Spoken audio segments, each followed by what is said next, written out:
Hello, Colas. Welcome back to Viva Barca and welcome to another interesting episode where we are going to be discussing on the latest developing stories. We start with this Argentine midfielder, Giovani Lo Celso, as it has been reported that Xavi sees the Argentine, praised by Messi, as icing on the cake for the summer.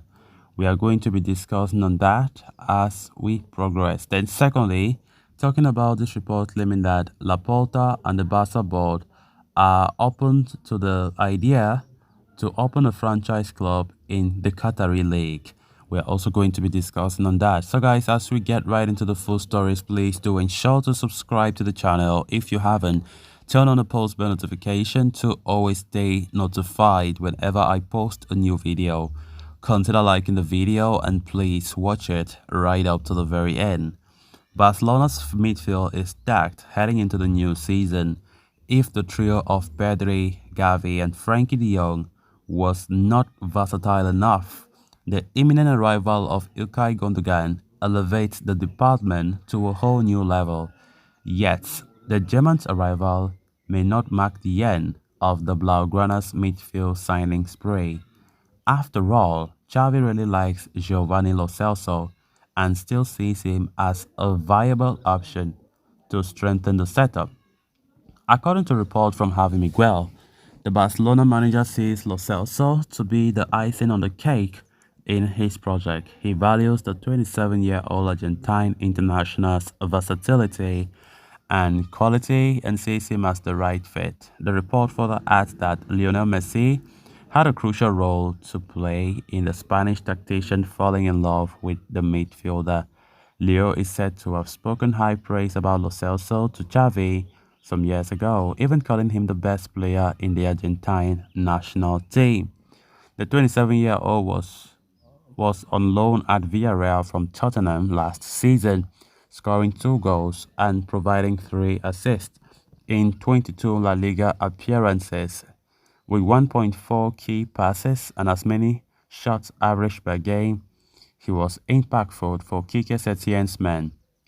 With his loan set to terminate, the midfielder will return to Tottenham Hotspur, where he has an active deal until the summer of 2025.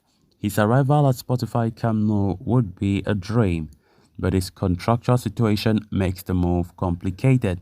Given their tight finances, Joan Laporta and Xavi would prefer utilizing the available leeway to reinforce positions of urgent importance. A few that sit high on that list include a pivot midfielder, a central striker, a right back, and a left winger. There have been talks of utilizing Clement Lenglet as a make-weight in the deal, although Tottenham are making progress in the Frenchman's pursuit as a standalone operation. Of course, Lo Celso has been a player strongly linked with Barca this past few days, as Xavi is reportedly being a huge admirer of the midfielder. Of course, Barcelona, despite signing Ilkay Gundogan, are reportedly still looking for another midfielder in the middle of the pack, and Lo Celso has been one of those players that have been strongly linked. And of course, Barca are also looking for a new pivot in addition to that. Of course, Barcelona heading into this summer are ensuring that players come for the right reasons. Players come to strengthen positions that need to be strengthened. And honestly, I think bringing about 3 midfielders possibly, which is maybe going to happen, because if Barca want to bring in another central midfielder plus another DM plus a DM, then it's gonna make sure it's gonna be like 3 midfielders this summer, which I think is quite much. And to be honest, bringing somebody that you hardly play games or you'll be benched more regularly, there's no guarantee. Even if the Lo Celso comes, for Xavi to rotate the pack will not be easy. But the good thing is, yes, we have the depth. If the player comes, they are quality players, which means the team have depth. Xavi can rest players in crucial moments or when crucial games are ahead. Up to now, Barcelona have still not decided as to who will be the new pivot, as their top targets have refused that they will not come, and the prices have also scared Barca away. And also, Barcelona so far have been just monitoring the market to see who can fit the bill you know. So talking about Lo Celso, of course, who was playing at Villarreal, he's originally from Tottenham Hotspur, on loan from Tottenham, and of course played his time at Villarreal. He had a good season.